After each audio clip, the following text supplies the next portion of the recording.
Esse 8º episódio do Sob Controle inicia uma série de programas que vai falar sobre transformação digital. É um tema super importante e muito relevante no momento em que negócios de tijolo estão sofrendo e vemos a chegada forte de estratégias focadas na experiência digital. Hoje abordaremos o tema de UX, UI e design de serviços, uma revolução na área do design, que impacta fortemente as empresas na criação de novos serviços e produtos, ou simplesmente conseguir se adaptar. Começa agora mais um episódio do Sob Controle. Sob a direção e produção da Audioria, hoje, além da equipe de heads da Pipeline Capital, Alonso Rachevski, Felipe Wasserman e eu, Cadu Pedreira, contamos com especialistas e sócios da No1, Mariana Guthheil e Marcelo Quinan. Mas ainda tem muita gente que confunde UX com UI. O principal ponto da experiência é que a experiência é negócio. 50% das empresas que não se adaptarem à transformação digital, elas morrerão.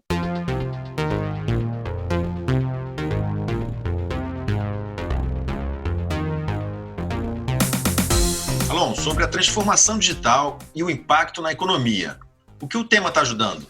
Cadu, o tema é essencial para os dias que a gente está vivendo. Vamos pensar rapidamente como é que as pessoas estão sobrevivendo com entregas de alimentos e produtos perecíveis. Se não fosse um Rappi, se não fossem os deliveries do supermercado, a gente estaria vivendo uma vida bem pior, não é verdade? Então, esses super apps, que já são elementos da transformação digital, já é um bom exemplo do valor que a transformação digital está trazendo para as nossas vidas. Mas eu queria lembrar que a gente está na segunda transformação digital. A primeira foi no final do século XX, quando a internet chegou no mundo.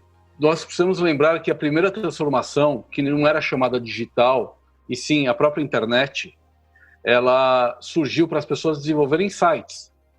E para desenvolver site, você tinha que fazer o desenho do site. E uma das preocupações para fazer desenho de site era a forma, né, o que o pessoal chama de design e de interface.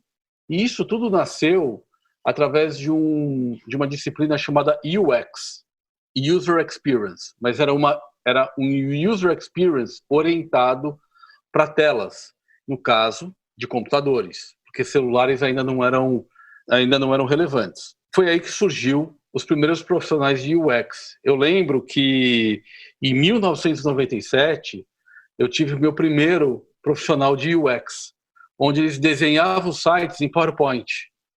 Eram telas, que o pessoal chamava de wireframe. O site inteiro era desenhado em centenas de slides de PowerPoint. A gente não consegue nem imaginar isso, né? Mas, ao longo dos 10 anos seguintes, essa área cresceu muito, os sistemas cresceram, até chegar em wireframes, que ao invés de usarem PowerPoints, já existiam programas onde você conseguia navegar em sites sem funções transacionais, em somente telas. Essa foi a origem do UX. E por que isso é importante quando a gente diz sobre design de serviço, UX e UI? UI também é um termo novo, que ele está colado com UX, pela relevância que as telas, os aplicativos de televisão, os aplicativos dos celulares, os sites hoje têm na nossa vida. É importante dizer que se você vai no Internet Banking, por exemplo, quanto mais fácil estiver a informação e mais prazerosa tiver a navegação, vai gerar uma identificação do usuário com a empresa. Isso foi o início da primeira fase que eu chamo da transformação digital. Vamos falar um pouquinho da segunda fase.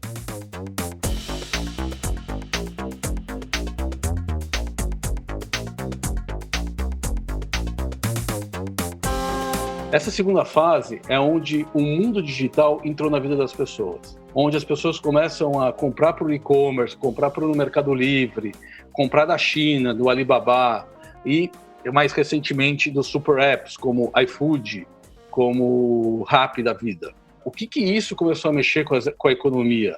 Isso começou a mexer demais a ponto das próprias lojas físicas terem uma nova função. Então, nesse todo comportamento, que é o que o pessoal chama de transformação digital, que varia de cada segmento, começaram a surgir profissionais que estudam o comportamento do usuário, do consumo, a jornada de consumo. E muitos desses profissionais, eles foram formados por aquela primeira fase dos desenhos das telas, porque eles conhecem muito bem como funciona uma entrega de um produto digital versus a entrega de um mundo físico e como eles interagem dentro de uma jornada. Com isso, a gente começa a ver grandes empresas hoje, mas na época eram totalmente disruptivas, como a Ideal, Fjord, Hilde e até a Globo.com, que foi uma estrela do UX da primeira fase da transformação digital, e a Ideal, que eu citei, e a Fjord, são as estrelas da segunda fase. São empresas que constroem produtos de grandes fabricantes, de grandes marcas top of mind global, e são eles que são os responsáveis sobre essa mudança. A gente tem que imaginar a importância dessas empresas e desse serviço, porque entendemos que 50% das empresas que não se adaptarem à transformação digital, elas morrerão. Então, é por isso que está vindo uma onda de empresas que a gente vai comentar aqui agora, de uma nova geração que vão estar nas nossas vidas e são os novos criadores. Muito interessante sua avaliação sobre a história, né? Que passa aí pela história do design. Eu sou designer de formação, mas peguei esse momento anterior ao design, transformação digital da internet. Me formei lá em 97. A adoção de computador ainda era algo complicado, né? As telas era algo ainda novo. Mas eu tenho observado muito esse aumento pela procura do design de serviços, né? E só isso já mostra a relevância estratégica que esse tema pode ter para o sucesso de uma empresa, né, de um empreendimento. A gente vê isso bem claro dentro do nosso Escape, né, que é um produto, é um projeto da Pipeline Capital, que, para quem não conhece, vale a visita, que é escape.report. Então, é um estudo que a gente avalia o mercado e, especificamente, a gente está falando de EdTech, que é o mercado das agências, das consultorias, e a gente tem observado a necessidade de dividir UX e UI de design de serviços, porque vem o surgimento de empresas especializadas e que se destacam nesse novo segmento. A gente vai citar aqui hoje, a gente vai conversar com o pessoal da No One, mas a gente tem a Arquivo Design, Amor, a Sensorama, a DZN, o WeFit, entre outras. Tem se tornado empresas muito estratégicas e de extrema necessidade para se criar novos produtos e serviços dentro de empresas.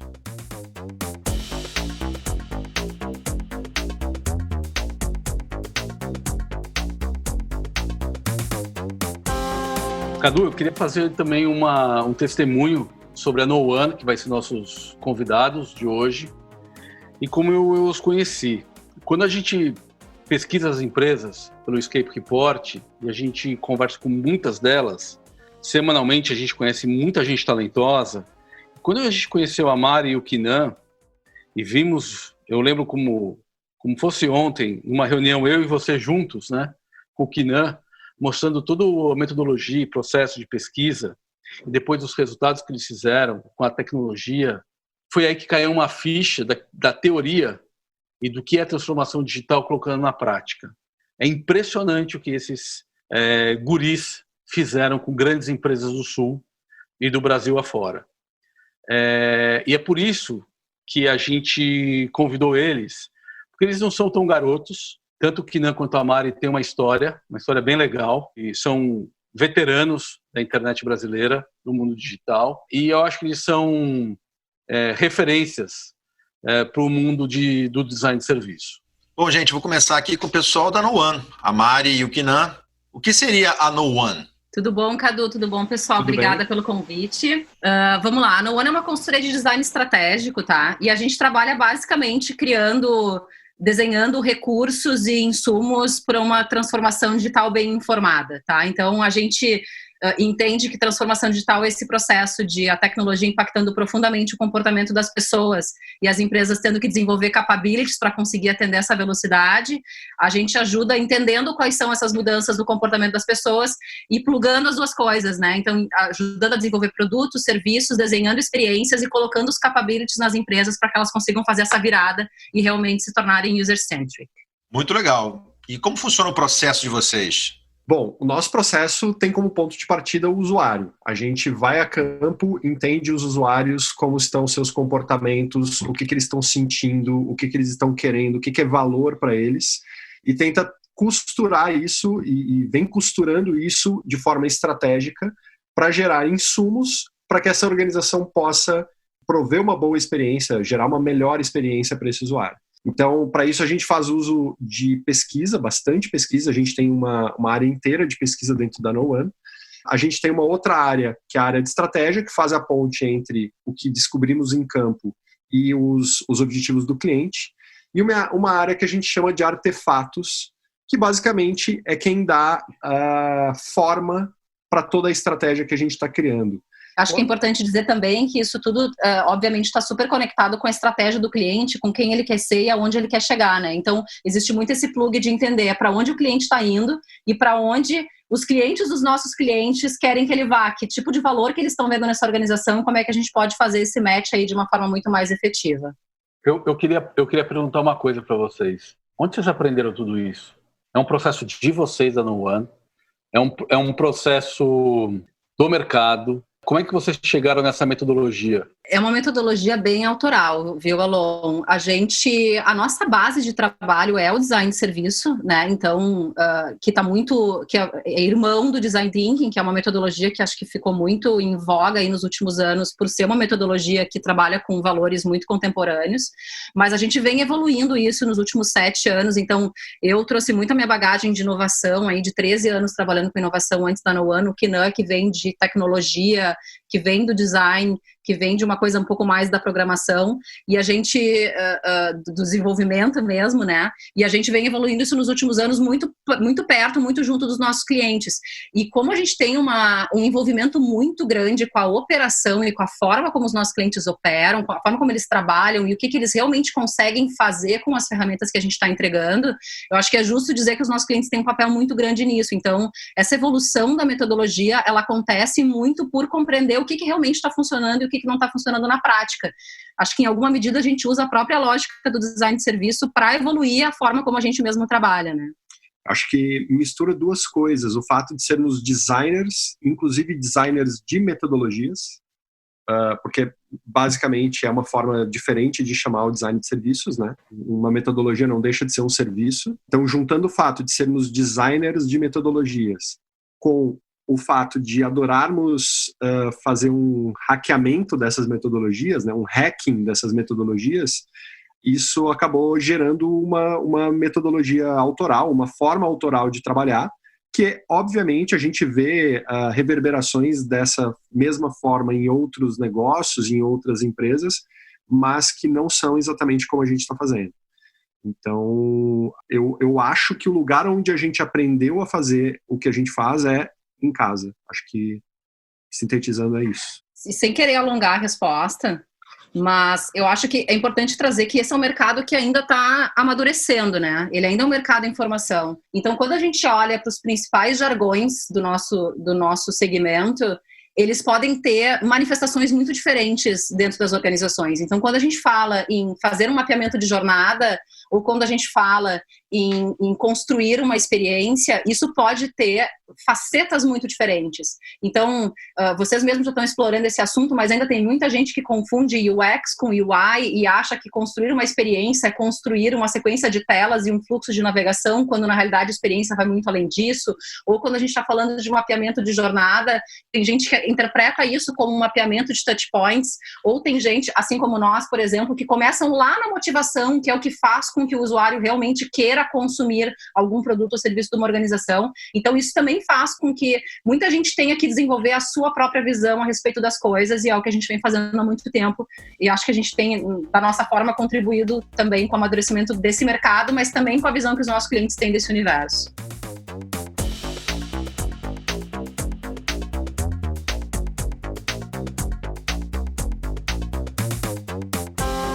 Se é uma coisa muito nova, o que eu entendo que é, como é que o cliente chega e fala assim, puxa, eu preciso fazer um design de serviço? Como é que funciona esse raciocínio, a provocação? Como é que eles chegam em empresas como vocês? É que, por mais que seja um assunto muito novo, a dor não necessariamente é tão nova. A dor que ele sente não necessariamente é tão nova assim. Ele continua tendo que bater metas, ele continua tendo que atuar em novos nichos, em novos mercados, e as pessoas, inclusive, tendo que atuar num cenário em que as pessoas exigem mais, demandam mais e mudam com mais frequência. Então, eu acho que por mais que o mercado esteja em formação, o sintoma, ele é bem vivo nos nossos clientes. E eu acho que essa é uma grande porta de entrada. E eu acho que vale complementar que acontece muito de gente nos procurar dizendo que precisa de ajuda sem necessariamente saber que é design de serviço que ela precisa. Então ela sabe que tem alguma coisa no que a gente faz que pode ajudar, mas o contrário também existe bastante, que é muita gente dizer assim, eu preciso que vocês façam um design de serviço aqui para mim, quando na realidade o que ela está querendo não é exatamente design de serviço.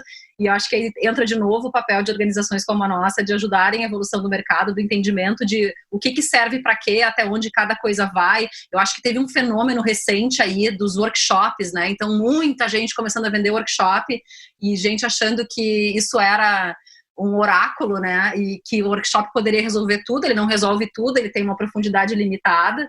Então, acho que tudo isso é uma grande conjuntura que está evoluindo aí e que tem que seguir trabalhando nesse sentido de esclarecer o que é cada coisa, para que serve cada coisa. Nesse sentido, que bom que vocês estão fazendo esse trabalho aí de ajudar através do podcast de esclarecer isso tudo. Você está falando muito sobre design de serviço, mas a palavra design hoje na cabeça de muita gente ainda está muito ligado a uma coisa meio concreta, assim, a produto, a beleza, a curva do produto, assim. Você acha que existe esse preconceito da palavra design ou acha que existe um entendimento claro quando você fala de design de serviço? Acho que ainda existe, tá, Felipe? O Design Thinking, acho que ele ajudou a evoluir um pouquinho essa visão. Mas basicamente tudo é design, né? Tudo tem design por trás. Design é o processo de desenhar alguma coisa. O potencial que o design tem, quando a gente entende realmente o processo dele, é o potencial de compreender com profundidade o que as pessoas querem do meu desenho para que eu consiga fazer ele da forma mais relevante possível. Mas na prática tudo tem design. Quando eu estou criando um processo, eu estou desenhando um processo. Quando eu estou criando um produto, quando eu estou criando uma tela, quando eu estou criando um procedimento de checkout, quando eu estou criando um protocolo de atendimento, na prática tudo isso tem design por trás. O que pode estar acontecendo é que não estão necessariamente levando em conta todas as etapas possíveis do design. Eu acho que é isso muito que a gente tenta fazer, que é deixar claro que tudo tem usuário, né? Tudo tem um usuário, um processo tem um usuário, um sistema tem um usuário, um e-mail tem um usuário, uma apresentação de PowerPoint tem um usuário, e entender quem são os usuários das nossas mais diversas entregas é o grande pulo do gato que o design tem para oferecer para as organizações, para o mundo, eu diria, né? E eu acho também que isso tem um pouco a ver com o fato da gente nunca ter traduzido a palavra design para o português, assim como tantas outras palavras, como marketing. A partir do momento que a gente não traduz a palavra design para o português, no nosso dia a dia, isso torna o design muito mais um substantivo do que um verbo. E a verdade é que ele é um verbo na língua inglesa. Então, isso casa com o que a Mari está falando aqui, de que o design é desenhar uma solução. E a gente se afasta um pouco dessa concepção de design, que é a que nós atuamos com bastante força, na minha visão também por uma questão linguística. Eu sei que talvez eu tenha ido muito longe na tua pergunta, mas não pude deixar de... Foi romântico. Sou romântico.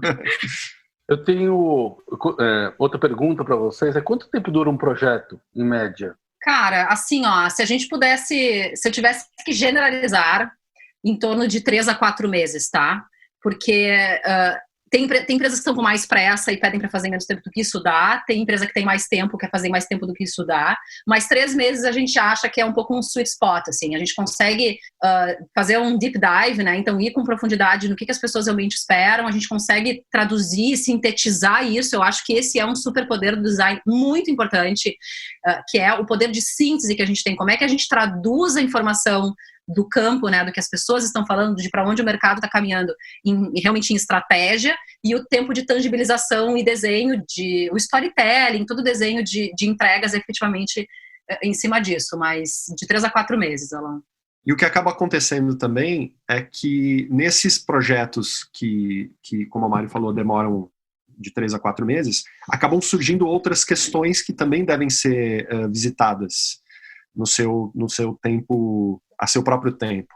Então, existem clientes que às vezes ficam 1 ano, 2 anos trabalhando continuamente conosco, e existem clientes que sim ficam pelo tempo aí de 3 a 4 meses. Vocês falaram sobre experiência, né, da importância da experiência no desenho de serviços e quanto o usuário é importante, né?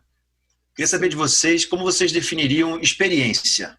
Para a gente, o principal ponto da experiência é que a experiência é negócio. É negócio no sentido em que todas as interações de um usuário com a marca, em qualquer canal que seja, através de qualquer dispositivo, em qualquer momento da sua vida com aquela marca, ele vai passar por uma experiência, quer essa marca queira ou não que ele passe, quer essa marca tenha pensado nessa experiência ou não. Então, basicamente, a experiência ela tá reverberando da marca o tempo inteiro, em todos os pontos de contato. Enfim, por isso que a gente faz questão de enxergar com o mesmo carinho dentro da Noan o que é o produto de uma marca, o que é o serviço que uma marca proporciona e o que é a experiência que essa marca gera.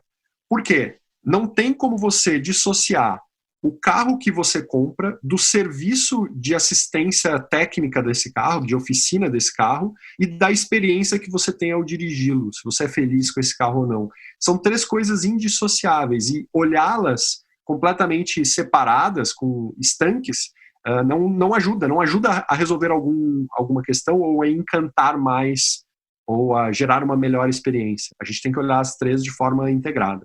Acho que vale fazer a desambiguação aqui da palavra serviço, né? Porque a gente sabe que o core de várias empresas é um serviço e não um produto necessariamente. Aqui a gente está chamando de produto o core de uma organização. O que ela realmente está vendendo e pelo que as pessoas estão pagando para usar aquilo ali, né? Então, seja isso um produto físico tangível, seja isso um serviço intangível. Eu adoro dar o exemplo do produto poupança, tá? O produto poupança, ele é um produto regulamentado pelo Banco Central. A poupança, se eu colocar R$100 na poupança hoje, eu vou ter os mesmos 100 e nada numa poupança no final do ano, em qualquer banco que eu coloque o meu dinheiro. Se eu colocar no Itaú, no Bradesco, no Banco do Brasil, não importa, no Sicredi, eu vou ter os mesmos 100 e pouquinhos no final do ano. Então, do ponto de vista de produto, ela é uma commodity. O que faz com que eu escolha a poupança de um ou a poupança de outro no mercado comoditizado? É o serviço e a experiência que ela está me proporcionando. Então, qual aplicativo é mais simplificado? Qual tem uma linguagem que eu compreendo melhor? Qual tem a navegação mais fácil? Qual banco tem agências mais perto da minha casa e à minha disposição? Qual tem uma linguagem e um atendimento de um gerente que bate mais comigo? Qual tem um serviço ou uma consultoria associada a este produto que faz com que eu queira consumir ela? E, por fim, na camada da experiência, podem entrar amenidades ou pode entrar o valor de marca. Acho que o valor de marca entra muito nesse canal também, né? Que é com que marca que eu me identifico mais. Então, na verdade, por que a gente fala que experiência é negócio? Porque cada vez mais as pessoas estão fazendo escolhas baseado no conjunto e não apenas em o que exatamente ela está pagando quando ela está comprando alguma coisa específica. Então, olhar para isso de forma conjunta é extremamente importante, extremamente estratégico. Eu acho que por isso que cada vez mais as empresas estão olhando para isso e entendendo que investir em UX é negócio, né? Tem dados aí super legais que dá para evoluir depois. É difícil de calcular esse ROI, mas um dos dados mais interessantes que a gente tem para olhar é um dado de que o investimento, cada dólar investido em experiência traz $100 de retorno. Esse é um dado de 2017, ele só vem crescendo de lá para cá, tem várias matérias, vários artigos em relação a isso que a gente pode trazer, mas é um investimento importante, cada vez mais fundamental para a manutenção e relevância dos negócios, né? Importante ressaltar que não vale a pena investir na poupança. Perfeito. Grande aprendizado do dia. Grande aprendizado. Como uma empresa de M&A financeira, não aconselhamos a investir na poupança. Maravilhoso. Mas o exemplo continua sendo bom. Perfeito. Como as empresas estão preparadas hoje para tudo isso que vocês estão levantando de questão? Eu acho que o termo correto seria se preparando, Cadu. A gente, como a gente falou antes, ele ainda é um mercado amadurecendo, né, em amadurecimento. Um dado recente, se eu não me engano, de 2018 da Forrester, nem tão recente, né, mas um dado de 2018, se eu não me engano, da Forrester, 94% das empresas globalmente ainda são imaturas em relação a capabilities de design e capabilities de pesquisa de design. Então, ainda tem bastante chão pela frente, tá? A gente ainda não vê no mercado mercado brasileiro, algumas empresas sim, claro que algumas puxam à frente, mas a gente ainda não vê no mercado brasileiro uma maturidade das organizações no sentido de ter estabelecida a governança da experiência. Eu acho que se eu pudesse dar uma recomendação nesse podcast empresas estejam atentos à governança da experiência, como é que vocês vão organizar essa governança. Então, ainda tem bastante chão pela frente. Como eu disse, tem algumas que estão abrindo caminho aí e estabelecendo áreas de design e design estratégico, né? Não design de produto pontualmente. Áreas de design estratégico, áreas de pesquisa, estabelecendo melhor as suas governanças de experiência do cliente, mas ainda tem bastante chão pela frente, tá? Eu acho que, inclusive, essa tem sido uma das grandes demandas que a gente tem trabalhado hoje aqui na No1, porque a partir do momento que eu entrego um produto, faço um desenho de produto para o cliente, entrego para o meu cliente um desenho de produto ou um desenho de serviço ou de experiência, né? Isso tem um prazo de validade e o cliente tem que ter as capabilities internas para manter este produto, esse serviço, essa experiência de pé, essa experiência viva. Porque como a gente falou lá no começo, né? O ponto-chave da transformação digital. As pessoas estão mudando o comportamento delas o tempo inteiro, seja impactada pela tecnologia, seja impactada por uma pandemia que chegou agora acelerando uma série de transformações nas organizações.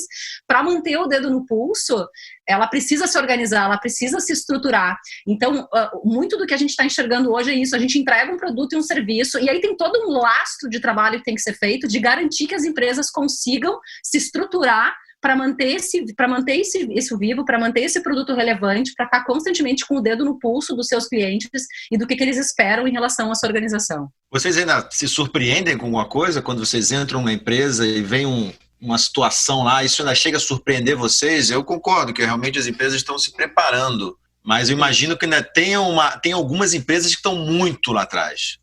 Olha, eu acho que assim, tem uma coisa básica que a gente escuta há muitos e muitos anos, desde que a gente começou, na verdade, desde antes de trabalhar com isso, que é a questão de operar em silos, né? Uma das coisas que talvez mais atrasa a evolução da manutenção da experiência ou de uma virada para uma empresa realmente se tornar user-centric é essa questão das áreas operarem em silos, das áreas operarem cada uma olhando para o seu objetivo estratégico, sem entender o impacto que aquilo ali tem no todo da empresa ou no todo da organização. Então, esse ponto de operar em conjunto e entender de que forma que as áreas vão conseguir trabalhar de uma forma mais conjunta e todo esse lado da governança é uma coisa que ainda tem muito chão, que ainda tem muita coisa para se estruturar, que ainda nos surpreende, sem contar, assim, o controle, não é o controle, mas o acompanhamento da experiência de uma forma ainda muito manual, né? De uma forma ainda muito baseada em planilhas e não baseada em sistemas. Hoje em dia tem uma série de ferramentas que já podem ser usadas tanto para compreender o cliente quanto para manter a entrega para ele viva, e ainda tem muita coisa de processo que ainda é feito de forma muito manual. Acho que tem uma coisa que a gente vivencia bastante. Uma das ferramentas que a gente entrega é uma ferramenta chamada mapa de atritos, tá? Essa é uma ferramenta onde a gente, depois de ter feito o mapeamento da experiência e ter desenhado o que a gente chama de régua da jornada, que é uma régua que mostra todos os grandes momentos que o usuário vivencia numa jornada de compra, enfim, ela relaciona essa régua de jornada com todos os atritos existentes ao longo dessa experiência. Uma coisa que ainda é muito comum a gente ver e nos surpreende muito são empresas pegando esses mapas de atritos, fatiando os atritos e distribuindo cada um deles para uma área diferente. Então marketing vai cuidar disso aqui, comercial vai cuidar daquilo ali, operação vai cuidar daquilo ali, como se isso não fossem coisas absolutamente sistêmicas, né? Então, o que a gente ainda vê uma área resolvendo um atrito sem se preocupar de que forma que aquilo que ele está criando vai impactar em outra etapa da jornada. Então, experiência é uma coisa viva, é uma coisa sistêmica, e é muito importante que as organizações atentem para isso na hora de desenvolver. Para ter uma jornada integrada, eles têm que ter uma operação integrada. E a gente ainda vê muita gente longe disso. Não sei se tangibiliza um pouquinho a resposta.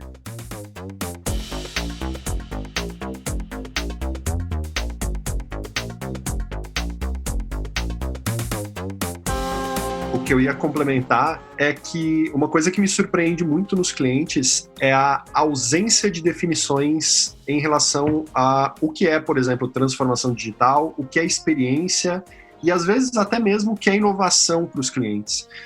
Os clientes, eu vejo clientes, principalmente empresas maiores, essas que têm governança baseada em silos. Eu vejo muitas vezes diferentes definições do que é experiência, diferentes definições do que é transformação digital, e se não tiver todo mundo remando para o mesmo lado, vai ser mais difícil ainda. Já é difícil passar por um processo como esse. E se a gente ainda não tiver uma definição clara, vai ser ainda mais difícil. Então, o que mais me surpreende hoje ainda é a ausência de clareza, e às vezes essa ausência de clareza é algo tão simples quanto sentar todo mundo junto numa reunião e definir qual é a nossa visão de algum desses temas. Isso é uma coisa que me surpreende bastante. Eu vou dar um exemplo para trazer um exemplo que ele pode ser bom ou pode ser ruim, depende de como a empresa vai lidar com isso, tá? Mas quando a gente faz esses trabalhos porque claro que tem um trabalho de desenhar um produto, de desenhar uma experiência, que ele é um trabalho mais voltado para criação e para construção, mas toda a parte, a gente também tem produtos que são mais voltados no diagnóstico e na compreensão do momento atual. Uma coisa que também surpreende muito quando a gente leva essa parte mais diagnóstica é que as empresas já sabem o que a gente está levando. Eles são usuários dos produtos deles, eles estão acompanhando essas coisas e geralmente eles já sabem. O que a gente consegue fazer é tornar isso visível e entregar isso de uma forma organizada, com storytelling que dê...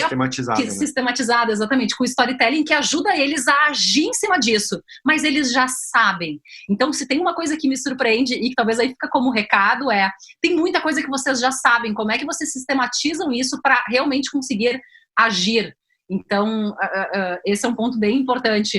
As empresas sabem quais são os problemas que já existem na experiência delas. Elas só precisam de insumos e capabilities para conseguir trabalhar em cima disso.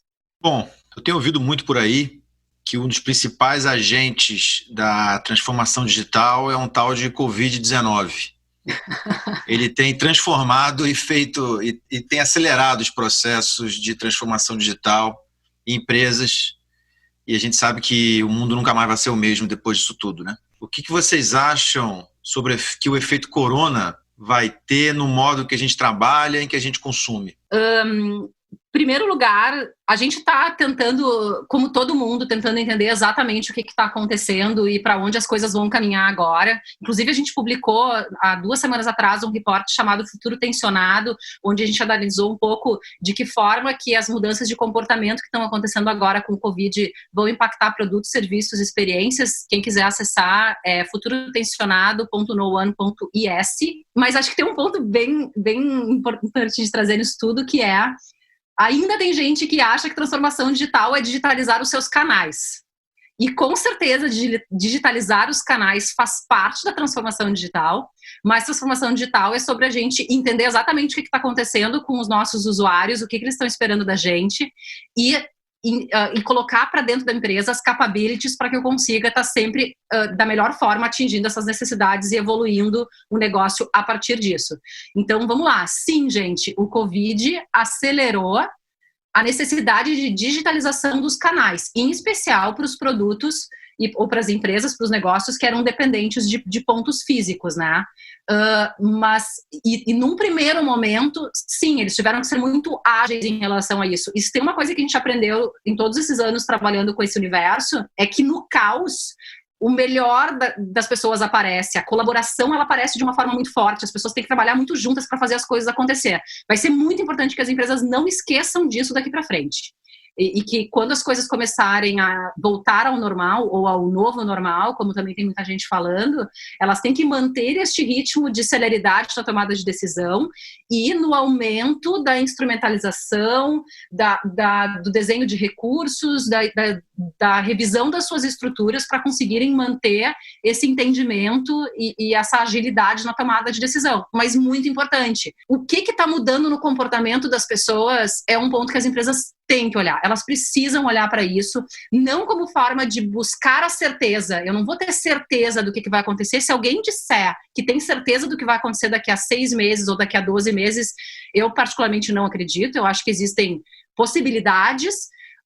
Então, ter certeza ninguém vai ter, mas elas podem se inspirar no que as pessoas têm para dizer, se inspirar no comportamento dos seus clientes, dos seus usuários e agir rápido, colocar rápido novos produtos, novas mensagens, novos serviços na rua. Se isso não tiver compatível, muda rápido, age rápido em cima disso. Esse é um dos grandes valores do design de serviço, né, que é toda a parte de prototipagem, de iteração e de agir rápido. Isso está muito dentro disso. Então, sim, está acelerando a transformação digital, está fazendo muita gente entender a importância disso na marra, mas não vamos parar na digitalização dos canais. A gente tem que olhar para a evolução do comportamento das pessoas e para como eu coloco os insumos para dentro do meu negócio, para continuar tomando decisão rápido, para conseguir trabalhando todo mundo junto, para conseguir me estruturar para uma governança mais célere, né?